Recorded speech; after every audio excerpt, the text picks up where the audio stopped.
And when these creatures finally abandoned the trees and walked fully upright, freeing their hands to serve as implements of their minds as well as their bodies, there began the most successful evolutionary drive toward higher intelligence ever witnessed in nature.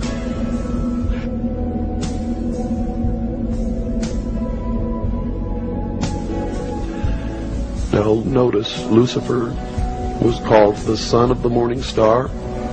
He was also called the morning star, and there is a great mystery here, because Christ also called himself the morning star. But I have been told by those who have been initiated in the mystery schools that Christ and Lucifer are one and the same being. What you believe, of course, is your own business, and is not my intention to make you believe anything, but rather to impart to you what I have learned over many, many years of study into the secrets of those who worship the ancient mystery religions in secret for thousands of years.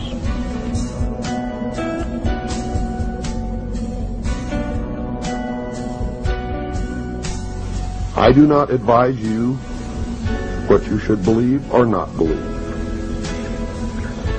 But I do advise you that we all need to learn as much as we can about everything that we can, because one thing I have learned in my life is that most of what we have ever been taught has been a lie. And that whoever these people are, who are the priests, the adepts, the initiates, the mystery schools, they are in control, and they are shaping the future, and that future will affect all of us, so we had better learn as much about them as we can. One of the brilliant things about Bill was that he was able to fluidly switch between when he was reading to when he was commenting, so that sometimes it was imperceivable. He had such a fantastic grasp of the English language that he could speak to you almost the same way that these ancient texts did. We have to be very careful about how we interpret what we read, especially the Bible. And I'll tell you why. When I research these secret societies, and I research the Bible, and by the way, I'm a Christian, so if you're a Christian, don't think I'm knocking your religion. I'm not. I'm just telling you what I found. I have found that at the very heart and core of all these secret societies lurks the Kabbalah. The Kabbalah is the ancient Jewish mysticism. It is a method of encoding information through a system of mathematics and numbers. It is some of the most ancient knowledge that man has ever possessed, and has been kept secret and given only to those who have proven themselves worthy through the process of initiation. Nobody knows where it comes from. I can tell you this, it was there long before the Jews came along. The Jews just took it and preserved it, and they passed it down, and it's used by everybody. Because it's at the heart and core of the secret knowledge, the metaphysics, the real science that none of us know anything about.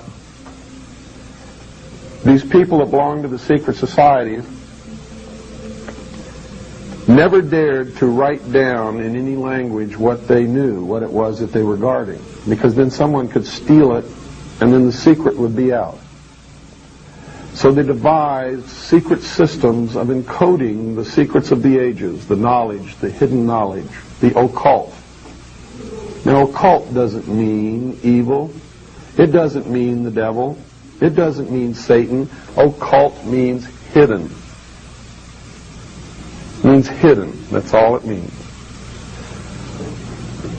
So they took this knowledge and they made it occult through a system of encoding, encryption, one of which is mathematics, numbers. Another is architecture.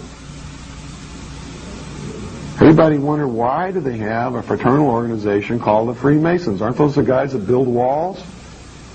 You bet they do. But every wall they build contains the secrets that have been kept and maintained throughout the ages, and it's encoded in the architecture and in the measurements of the buildings and in the mathematical formulas used to derive the geometry, the shape, the length and breadth and height of rooms. It's all encoded there. The very word secrecy is repugnant in a free and open society, and we are, as a people, inherently and historically opposed to secret societies, to secret oaths, and to secret proceedings.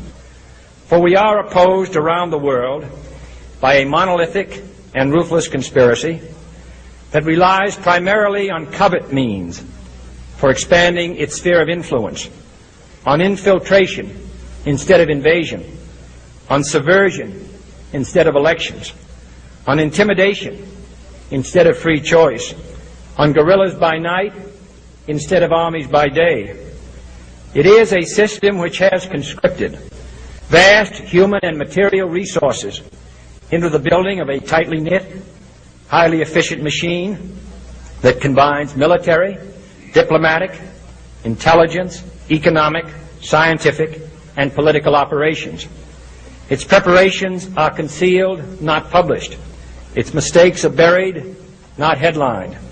Its dissenters are silenced, not praised. No expenditure is questioned, no rumor is printed, no secret is revealed. And so they ordered his execution. It was actually ordered by the policy committee of the Bilderberg Group in The Hague in Geneva, Switzerland, and was carried out by agents of the secret government in Dallas. The man who actually administered the coup de grace was the driver of the car, William Greer. We have a film in beautiful living color that you can actually see with your own eyes William Greer turn with an assassination pistol in his left hand and shoot the president point blank in the head over his right shoulder. It's incredible that it's been hidden from the public for all these years. But the same film has been shown on television for all these years, but they've always zoomed right in on Kennedy and cut the driver out, so you can never see it. It's the Zapruder film. It was never shown to the Warren Commission. They never saw it.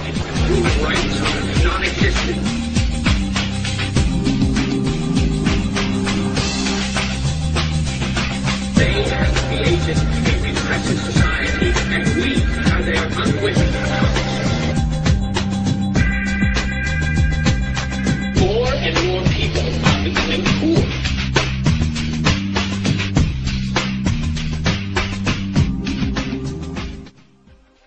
By this time, Bill had become a popular lecturer, author, and radio show host. His shortwave radio program, The Hour of the Time, could be heard 5 nights a week throughout the world.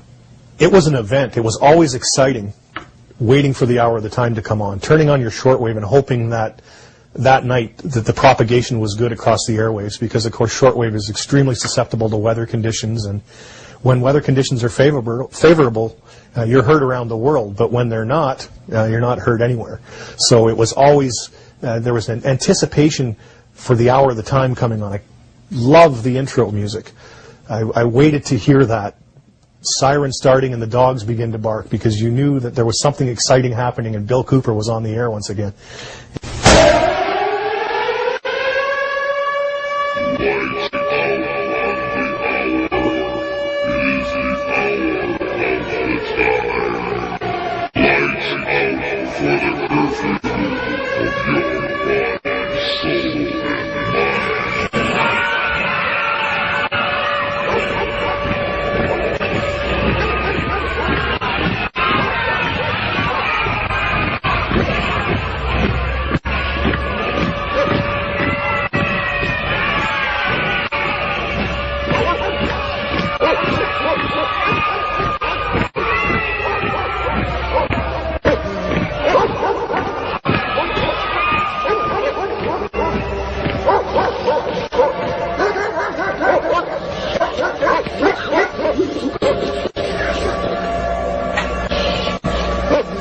You're listening to The Hour of the Time. I'm William Cooper. For the first time in the history of the world, man was free. Literally, a king and queen in his or her own right.